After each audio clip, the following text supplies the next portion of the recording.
So if you have access to a Bible, we're going to read Daniel chapter 11. I'm going to begin reading in verse 2, and I'm stopping where I am. We're going to read through verse 39. And the reason that we're stopping there is I see a transition in the text at verse 40, and we'll talk about that transition next week in our last sermon in this Daniel series as we wrap out the book with the end of chapter 11 and chapter 12. Text says this: "Now I will announce the truth to you. 3 more kings shall arise in Persia. The 4th shall be far richer than all of them, and when he's become strong through his riches, he shall stir up all against the kingdom of Greece. Then a warrior king shall arise, who shall rule with great dominion and take action as he pleases. And while still rising in power, his kingdom shall be broken and divided toward the 4 winds of heaven, but not to his posterity, nor according to the dominion with which he ruled, for his kingdom shall be uprooted and go to others besides these. Then the king of the south shall grow strong, but one of his officers shall grow stronger than he, and shall rule a realm greater than his own realm. After some years they shall make an alliance, and the daughter of the king of the south shall come to the king of the north to ratify the agreement.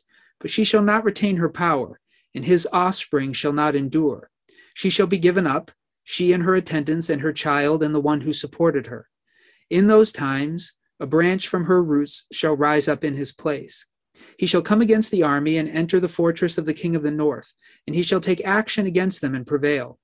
Even their gods, with their idols and with their precious vessels of silver and gold, he shall carry off to Egypt as spoils of war. For some years he shall refrain from attacking the king of the north. Then the latter shall invade the realm of the king of the south, but will return to his own land. His sons shall wage war and assemble a multitude of great forces, which shall advance like a flood and pass through, and again shall carry the war as far as his fortress. Moved with rage, the king of the south shall go out and do battle against the king of the north, who shall muster a great multitude, which shall, however, be defeated by his enemy.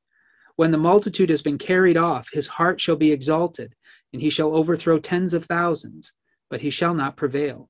For the king of the north shall again raise a multitude, larger than the former, and after some years he shall advance with a great army and abundant supplies. In those times many shall rise against the king of the south. The lawless among your own people shall lift themselves up in order to fulfill the vision, but they shall fail. Then the king of the north shall come and throw up siege works and take a well-fortified city. And the forces of the south shall not stand, not even his picked troops, for there shall be no strength to resist. But he who comes against him shall take the actions he pleases, and no one shall withstand him. He shall take a position in the beautiful land, and all of it shall be in his power.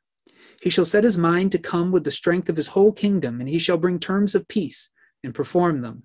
In order to destroy the kingdom, he shall give him a woman in marriage, but it shall not succeed or be to his advantage. Afterward, he shall turn to the coastlands and shall capture many, but a commander shall put an end to his insolence. Indeed, he shall turn his insolence back upon him. Then he shall turn back toward the fortresses of his own land, but he shall stumble and fall, and shall not be found. Then shall arise in his place one who shall send an official for the glory of the kingdom, but within a few days he shall be broken, though not in anger or in battle. In his place shall arise a contemptible person on whom royal majesty had not been conferred. He shall come in without warning and obtain the kingdom through intrigue. Armies shall be utterly swept away and broken before him, and the prince of the covenant as well. And after an alliance is made with him, he shall act deceitfully and become strong with a small party. Without warning, he shall come into the richest parts of the province and do what none of his predecessors had ever done, lavishing plunder, spoil, and wealth on them. He shall devise plans against strongholds, but only for a time. He shall stir up his power and determination against the king of the south with a great army, and the king of the south shall wage war with a much greater and stronger army, but he shall not succeed, for plots shall be devised against him by those who eat of the royal rations. They shall break him, his army shall be swept away, and many shall fall slain. The 2 kings, their minds bent on evil, shall sit at one table and exchange lies. But it shall not succeed, for there remains an end at the time appointed. He shall return to his land with great wealth, but his heart shall be set against the holy covenant. He shall work his will and return to his own land. At the time appointed he shall return and come into the south, but this time it shall not be as it was before. For ships of Kittim shall come against him, and he shall lose heart and withdraw. He shall be enraged and take action against the holy covenant. He shall turn back and pay heed to those who forsake the holy covenant. Forces sent by him shall occupy and profane the temple and fortress. They shall abolish the regular burnt offering and set up the abomination that makes desolate. He shall seduce with intrigue those who violate the covenant, but the people who are loyal to their God shall stand firm and take action. The wise among the people shall give understanding to many. For some days, however, they shall fall by the sword and flame and suffer captivity and plunder. When they fall victim, they shall receive a little help, and many shall join them insincerely. Some of the wise shall fall so that they may be refined, purified, and cleansed until the time of the end, for there is still an interval until the time appointed. The king shall act as he pleases. He shall exalt himself and consider himself greater than any god, and shall speak horrendous things against the God of gods. He shall prosper until the period of wrath is completed, for what is determined shall be done. He shall pay no respect to the gods of his ancestors or to the one beloved by women. He shall pay no respect to any other god, for he shall consider himself greater than all. He shall honor the God of fortresses instead of these, a God whom his ancestors did not know. He shall honor with gold and silver, with precious stones and costly gifts. He shall deal with the strongest fortresses by the help of a foreign god. Those who acknowledge him, he shall make more wealthy, and shall appoint them as rulers over many, and shall distribute the land for a price. That's a lot of information, isn't it? Well, we're not going to cover every bit in detail of all of that. In fact, if you want to do that, there are innumerable commentaries. I read one this week from the Word Biblical Commentary series, and it laid out all of the historical markers that Daniel foresaw. But I do want to make a couple of comments here about these so that you get a general sense. But the majority of what I want to talk about today are themes, but we're going to deal with the details just briefly. So I want to give you a sense of the likely meaning of Daniel chapter 11, verses 2 through 39 at the beginning. So that's how we'll start. And then I want to discuss prophecy in general, the themes that are being picked up by Daniel, and I want to talk more particularly about why it is that God reveals future events sometimes, when other times he is completely silent and does not. Because whatever historians believe, whatever theologians believe, the text presents this to us as a future prophecy of what was going to happen, and that's the way I'm going to deal with it. But before we do that, I just want to talk about this text in its context. This is going to be somewhat quick. You can go to a commentary to fill in all the blanks. So first, if you look at the text, chapter 11, verses 2 through 4, detail the fall of the Persian Empire and the rise of Alexander the Great of Greece. That's what's being described there. And it is true, just as Daniel says, Alexander reigns a fairly short time. His empire is still growing at the time he dies. He reigns from 336 BC to 323 BC. Now, to put that in context, the book of Daniel, Daniel is living in the 500s BC. So the text presents this as a prophecy that's 150 years, 200 years in advance. And that's how we're going to read it. But he is absolutely right that Alexander reigns for a short time, just about a decade, and he dies mysteriously. And when he dies, kind of the title of Greek Empire goes to some of his descendants and gets broken up, but the real power remains with 4 of his generals, which is exactly what Daniel prophesies. If you want to know all of their names, you can look that up in a commentary.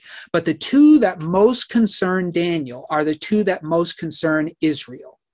And that is the southern general Ptolemy and the northern general Seleucus. These are 2 of Alexander's generals, and they do become the most powerful leaders of what becomes the successors to the Greek Empire. So verses 5 through 19, then, if you're continuing in the text, they discuss various conflicts over a long period of time between the empire, the Ptolemaic Empire in the south that's centered in Egypt, and the Seleucid Empire, which is in the north. It covers modern-day Turkey, Syria, and the other lands to the east. They become the most powerful, and obviously one is right above Israel, the other is right below Israel. So their conflicts affect Israel continually, and they continue to go back and forth. So that's verses 5 through 19.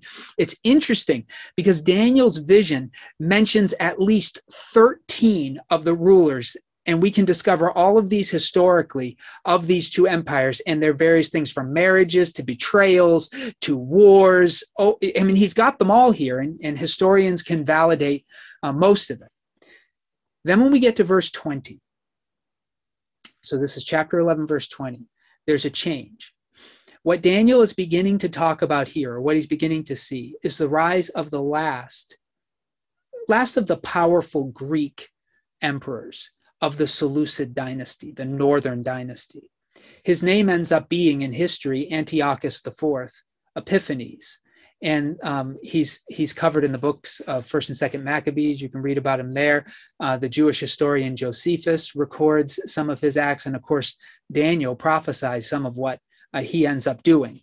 So he is an interesting king. Daniel, you can read, Daniel's pretty accurate about the wars he has with the Ptolemaic kingdom in the south and how those things go. But what makes him very important for Daniel's prophecy is what he does to the temple in Jerusalem. So it's a little mysterious. Daniel has this version. There's some more detail in Maccabees. Again, I said in Josephus, Antiquities of the Jews, which is a history book from the ancient world, covers others. It's a little difficult to tell how it all works, but we know two things for sure, and that's what shows up here in Daniel. And that is that Antiochus convinced the priesthood in Israel to sacrifice unclean animals in the temple of God. Most likely pigs, but animals that were not kosher, so in violation of the law of Moses. And the second thing he did was he traded, the Seleucid Empire had claimed Apollo as their god. And to make a little sense of this, and we've been talking about this for a while, but maybe a little review would be helpful. In the ancient world, each city-state, each kingdom had their own god, and they thought of wars among people as also wars among their gods in the spiritual realm. So the god of the Seleucid Empire was Apollo, one of the Greek gods. And Antiochus IV exchanges Apollo for Zeus. So Zeus is the head of the pantheon. He's the most powerful god. And so that's what Antiochus does. You see some of the language in Daniel that he trades the gods of his people for a god that they had never known, and uses that god to help him defeat his enemies. Now, there's no doubt that there's a spiritual element to what Daniel is talking about. Antiochus IV changes loyalties. Now, we're still talking about kind of the spiritual beings that God had placed over the other nations of the earth that had fallen and were in rebellion against God, but he's changing loyalties. And as a way of signifying that, he establishes an idol to Zeus in the Holy of Holies in the temple in Jerusalem. And that is what is called here the abomination that causes desolation.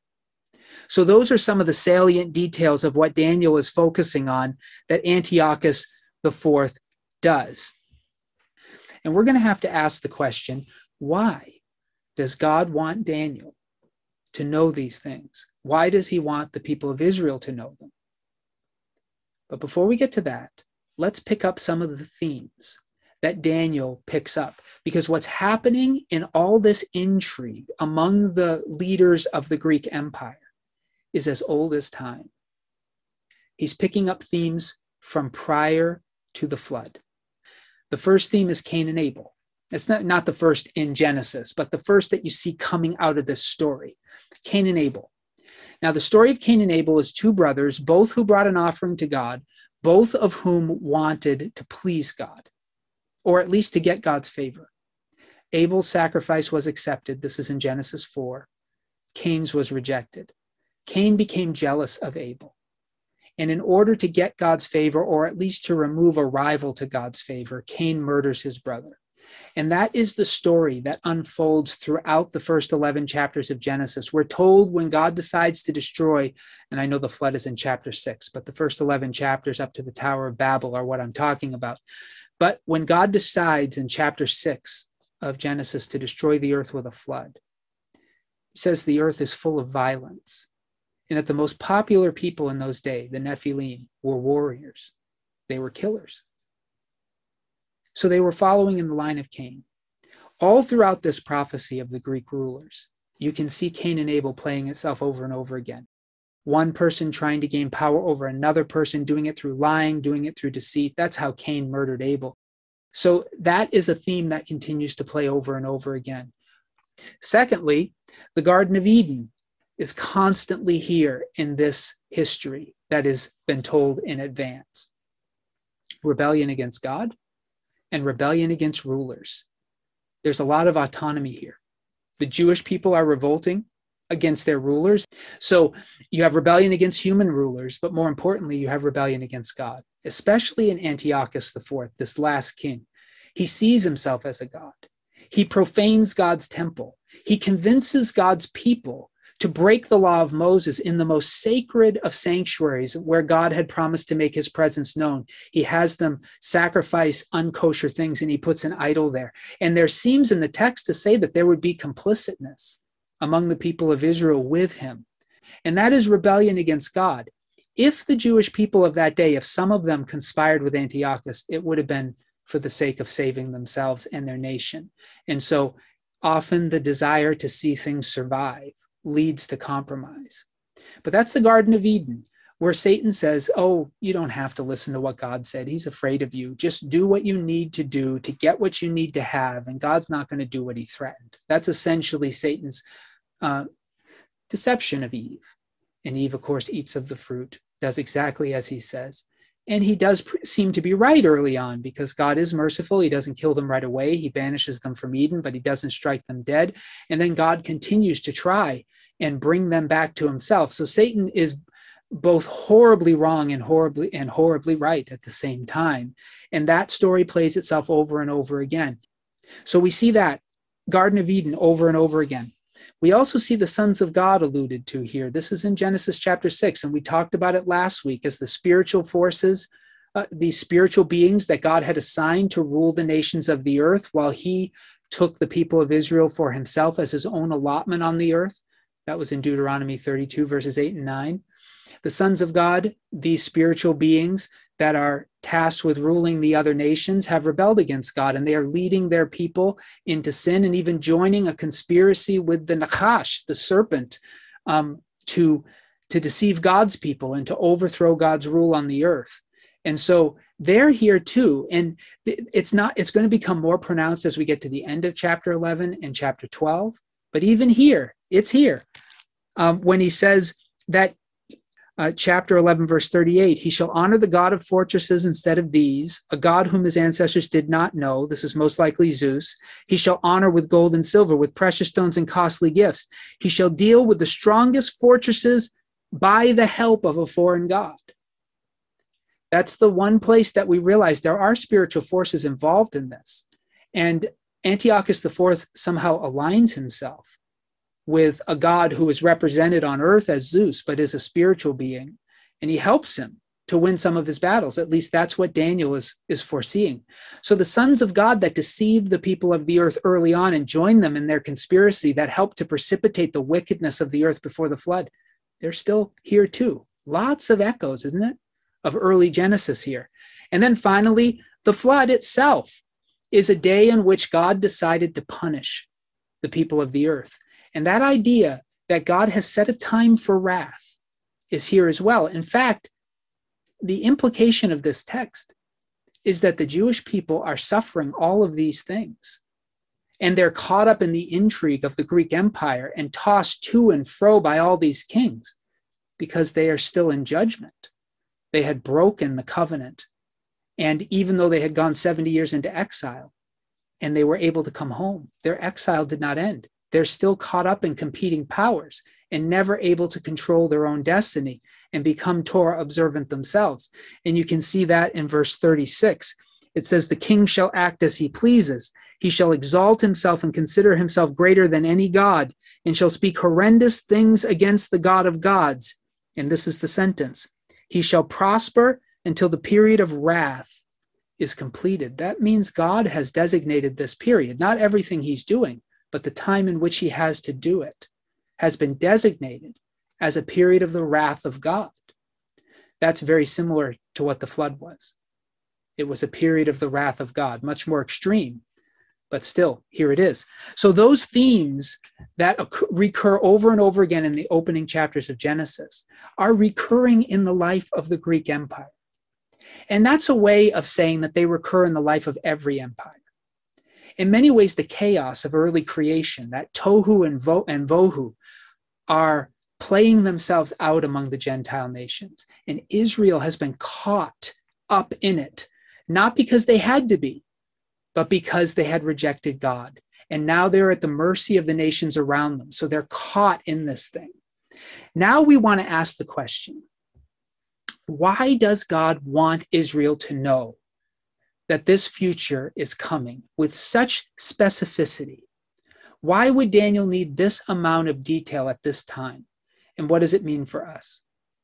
Well, a few observations. First, God does not reveal the future for personal gain. Secondly, even though much of what God reveals about the future can be terrifying, we're going to talk a little bit about how Daniel must have received this prophecy. It must have been terrifying for him, but that's not the point of the prophecy. God is not prophesying the future to terrify the people, though his prophecies are sometimes terrifying. So why does God reveal the truth? He does do it to warn us, like he did with Israel in Deuteronomy. But most often when God prophesies something that's coming, he does it for two reasons. For repentance, so that we might turn away from the path. When God predicts something, he tells us what is on the road ahead of us.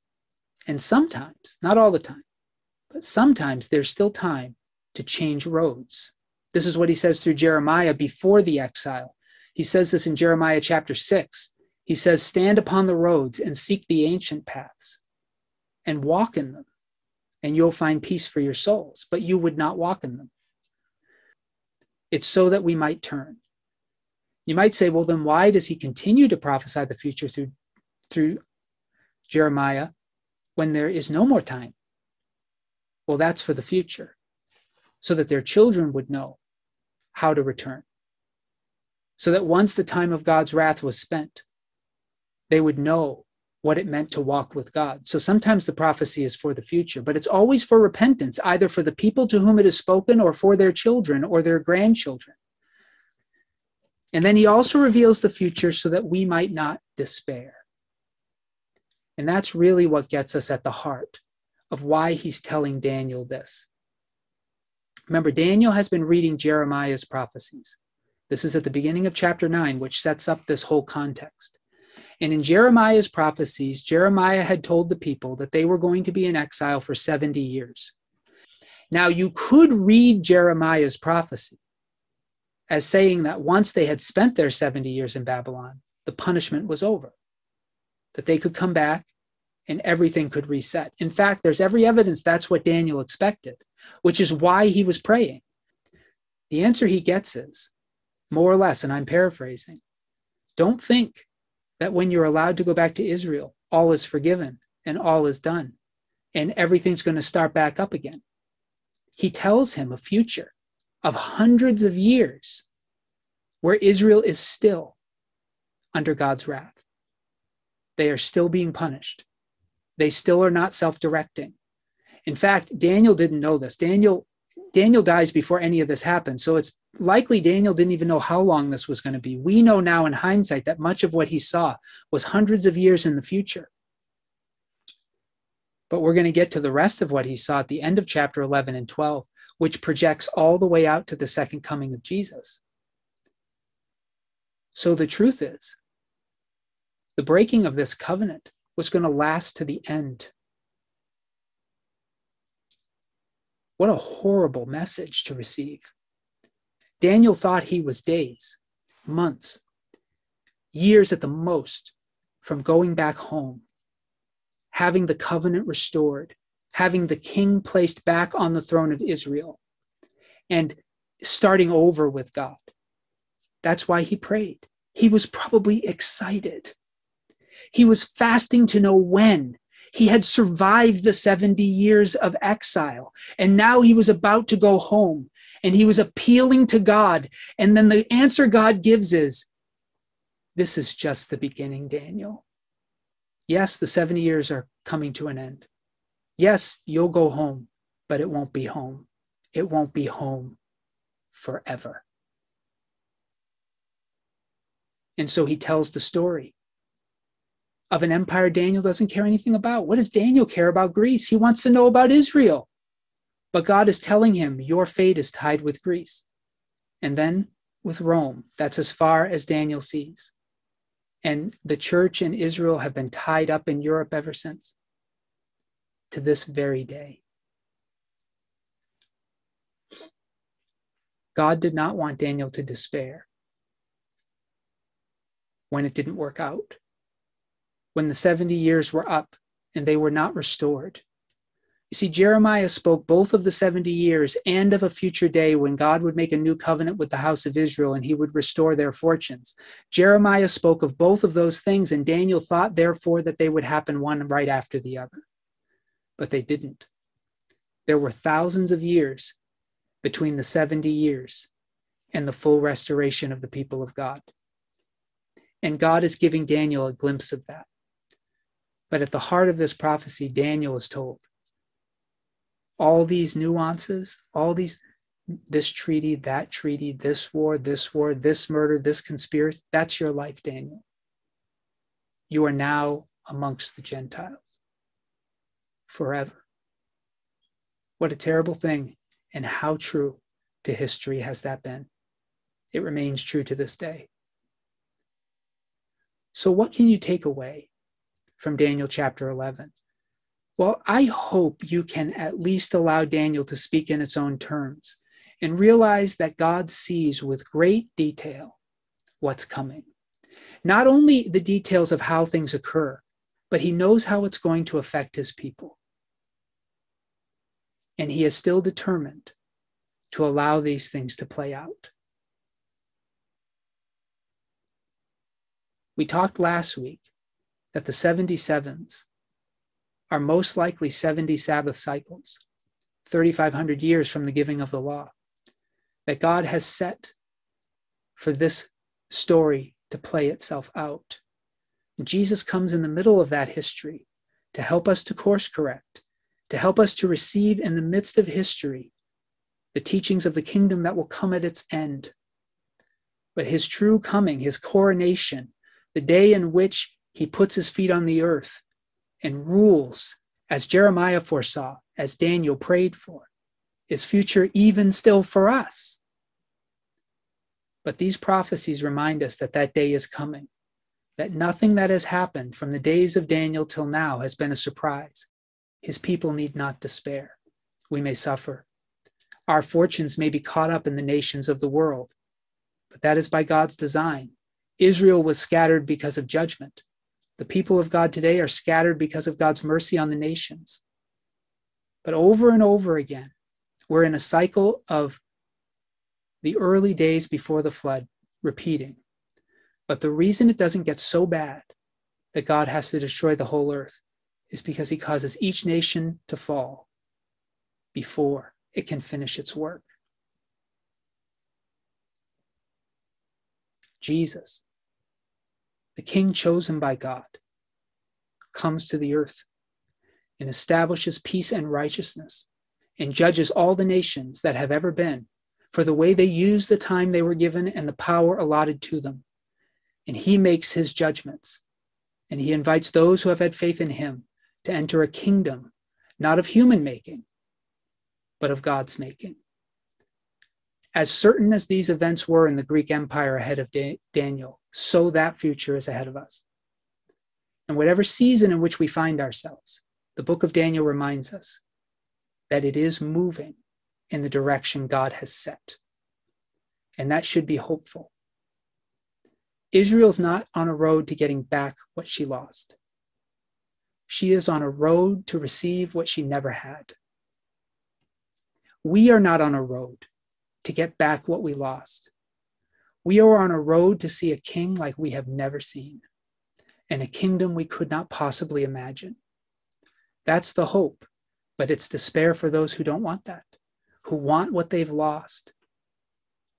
I'm sure Daniel was heartbroken to find out in these prophecies that Israel would never again be what she was. What a terrible, terrible revelation for this man. And yet, it is the hope of God, because Israel never was what she should have been. and we have never seen what should be. Letting go of what's behind, pressing on towards what's ahead, is the journey of the people of God, a journey into the kingdom of Jesus, a kingdom not of this world.